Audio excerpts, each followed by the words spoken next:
Your brain remembers your most embarrassing moments for a reason.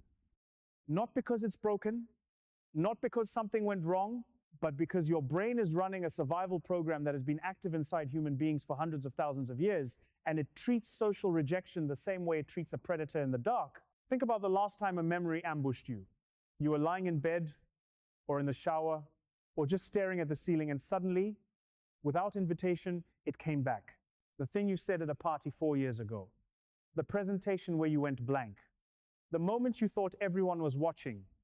Your body tensed. You cringed. You maybe made a noise out loud. And then you wondered, why does this keep happening? The answer starts in a part of your brain called the anterior cingulate cortex. This is the region that fires when you experience physical pain. And here is the part that will change how you think about yourself. It fires with the same intensity when you experience social pain. Rejection, embarrassment, humiliation, these activate the same neural pathways as a broken bone. Your brain does not make a strong distinction between the two. To the brain, being laughed at and being physically hurt are events of the same category. This is not a metaphor. This is neuroscience. In a 2003 study at UCLA, researchers placed participants in an fMRI scanner and had them play a virtual ball-tossing game.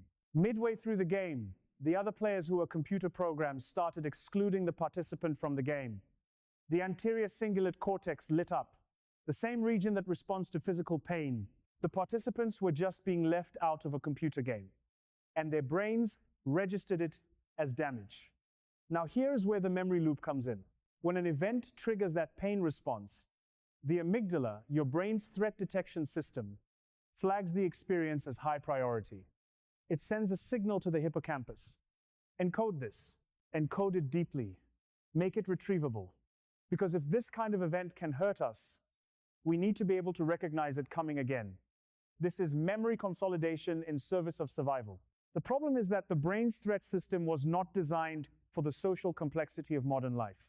It was designed for a world where social exclusion could literally kill you, where being cast out of your group meant no food, no shelter, no protection from predators. In that world, remembering every near miss with social rejection was a life or death skill. Your brain still runs that program. So when you cringe at 2 a.m., thinking about something you said 3 years ago, your brain is not punishing you. It is rehearsing. It is running a simulation, asking, what could I have done differently? What should I do if this happens again? This is called post-event processing, the mind's attempt to extract a lesson from a painful social experience so that the next social experience goes better. The issue is that this system has no off switch. For most people, the loop runs far longer than it needs to.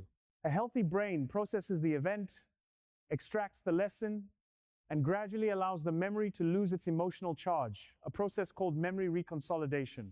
But when the brain's threat system stays heightened, the reconsolidation stalls. The memory doesn't fade. It stays sharp. It keeps replaying. And every time it replays, you re-experience the emotion, which reflags it as important, which keeps it in heavy rotation. This is the trap. Understanding this loop changes how you respond to it. The cringe is not evidence that you are broken or weak or uniquely pathetic. It is evidence that your threat detection system is working exactly as designed in an environment it was not designed for. The question isn't how to stop the replay.